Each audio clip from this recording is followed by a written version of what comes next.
Selamat siang, sedang santai rupanya. Siang Pak Bajet, kapan nyampe Pak?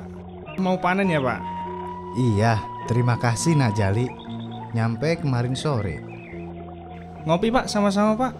Kita sedang kerja bakti membangun jembatan sebelah sungai itu. Oh, jembatan yang di sungai itu ya? Baru saja saya ikut keponakan mengurus dana untuk jembatan itu. Desa kita dapat bantuan dari pemerintah untuk membangun jembatan itu ya Pak? Ya, betul Nak. Kayaknya dalam waktu dekat ini bisa cair bantuannya.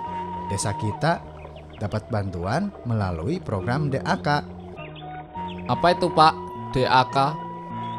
Dana alokasi khusus, yaitu dana yang diberikan oleh pemerintah untuk daerah miskin dan tertinggal yang minim infrastruktur. Program DAK itu untuk beberapa sektor. Contohnya untuk jalan rusak, jembatan rusak, irigasi, puskesmas, dan daerah yang tidak memiliki sumber daya alam. Itu daerah kita banget. Sabar ya Pak. Selain DAK, ada lagi yang lainnya Pak? Selain DAK, belanja daerah yang lain adalah DAU, yaitu dana alokasi umum. Salah satunya untuk membayar gaji PNS dan menutupi kekurangan biaya pembangunan. Jadi, kalau pembangunan jembatan ini dananya kurang, kita bisa dong minta dana alokasi khusus. Iya, itu pun kalau pengajuannya disetujui pemerintah daerah.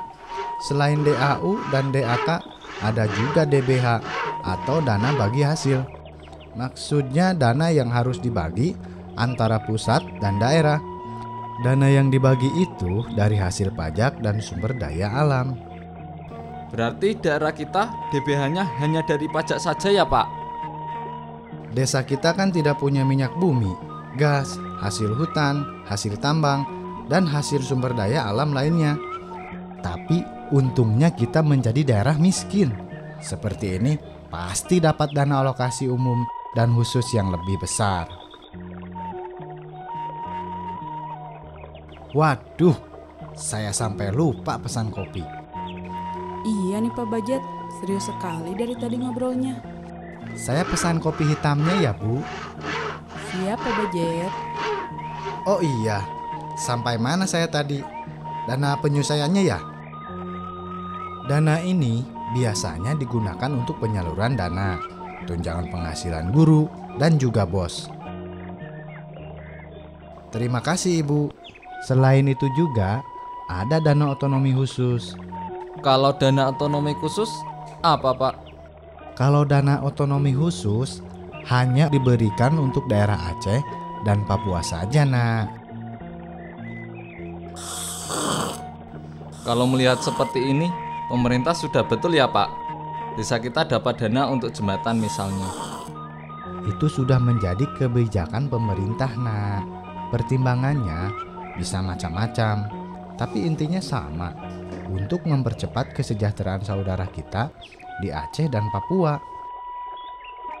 Kok cuma daerah itu saja Pak?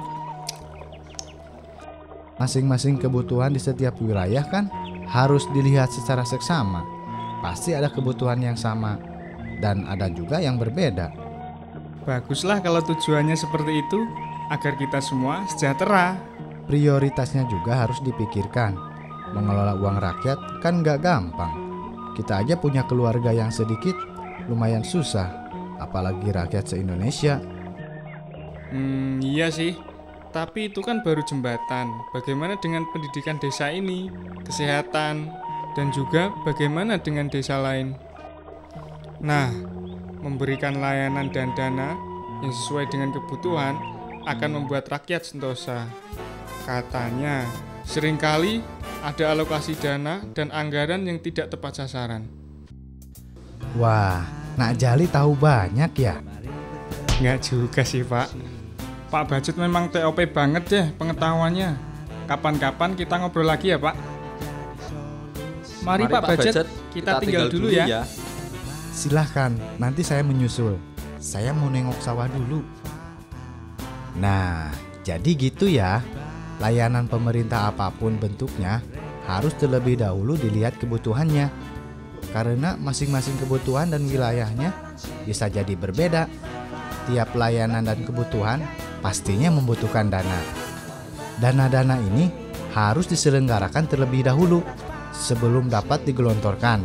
Apakah kalian tahu dan sudah ikut serta dalam penganggarannya? Kita harus bantu negara tercinta ini untuk menjaganya agar bermanfaat dan tidak diselewengkan untuk kepentingan pribadi maupun golongan tertentu. Salah satunya adalah dengan mengetahui anggaran yang ditujukan pada tiap hal. Penganggaran tanpa peran serta kita bisa jadi disalahgunakan loh. Salam transparansi. Bagi mereka yang membutuhkan,